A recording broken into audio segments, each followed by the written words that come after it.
পাকিস্তানের মধ্যস্থতায় অবশেষে একটি যুদ্ধবিরতি চুক্তিতে একমত হয়েছে চিরপ্রতিদ্বন্দ্বী যুক্তরাষ্ট্র ও ইরান। চুক্তির প্রায় সব শর্তে ওয়াশিংটন সায় দিলেও একটি বিশেষ শর্তে অনড় অবস্থানে ইসরায়েল। তেল আবিবের এই অসম্মতি আগামীর মধ্যপ্রাচ্যে আরও বড় ও ভয়াবহ কোনো সংঘাতের বারুদ হয়ে দাঁড়াবে বলে উদ্বেগ প্রকাশ করছেন বিশ্লেষকরা। ৭ এপ্রিল প্রেসিডেন্ট ট্রাম্পের ঘোষিত ২ সপ্তাহের যুদ্ধবিরতি যখন শান্তির এক ক্ষীণ আশা জাগিয়েছিল, ঠিক তার ৯০ মিনিটের মাথায় লেবাননের টায়ার শহর এবং ইরানের লাভান দ্বীপের বিস্ফোরণ সেই আশাকে ধূলিসাৎ করে দেয়। এই হামলা প্রমাণ করল যে মধ্যপ্রাচ্যের রণক্ষেত্রে শান্তি শব্দটি কতটা ভঙ্গুর।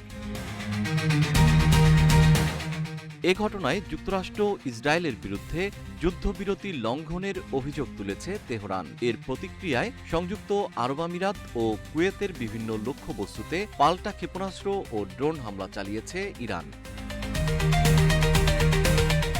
পাকিস্তানের মধ্যস্থতায় হওয়া যুদ্ধবিরতি সমঝোতায় ইরান যে ১০ দফা প্রস্তাব দিয়েছিল, ট্রাম্প সেগুলোকে আলোচনার কার্যকর ভিত্তি হিসেবে মেনে নিয়েছেন।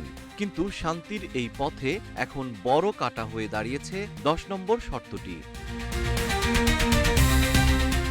ইরানের দাবি ছিল লেবানন সহ সব রণাঙ্গনে সংঘাত পুরোপুরি বন্ধ করতে হবে। তেহরানের এই শর্তে ট্রাম্প প্রশাসন নমনীয় হলেও কট্টর অবস্থানে ইসরায়েল। নেতানিয়াহু সরকার সাফ জানিয়ে দিয়েছে, ইরানের সাথে মার্কিন সমঝোতা যাই হোক না কেন, লেবাননে হিজবুল্লাহর বিরুদ্ধে তাদের সামরিক অভিযান থামবে না। যদিও ইরান শুরু থেকেই বলে আসছে, লেবানন ও আঞ্চলিক প্রতিরোধ যোদ্ধারা একই সূত্রে গাঁথা। তাদের মতে যে কোনো টেকসই সমাধান হতে হলে সেখানে লেবানন ফ্রন্টকে অবশ্যই যুক্ত করতে হবে। বিশ্লেষকদের মতে ট্রাম্পের ঘোষিত যুদ্ধবিরতি যখন হোয়াইট হাউসের কাগজেই সীমাবদ্ধ রয়ে গেল, তখন লাভান দ্বীপের জ্বলন্ত শোধনাগার আর উপসাগরীয় দেশগুলোর আকাশ জুড়ে সাইরেনের শব্দ এক ভয়াবহ আঞ্চলিক যুদ্ধের অশনি সংকেত দিচ্ছে।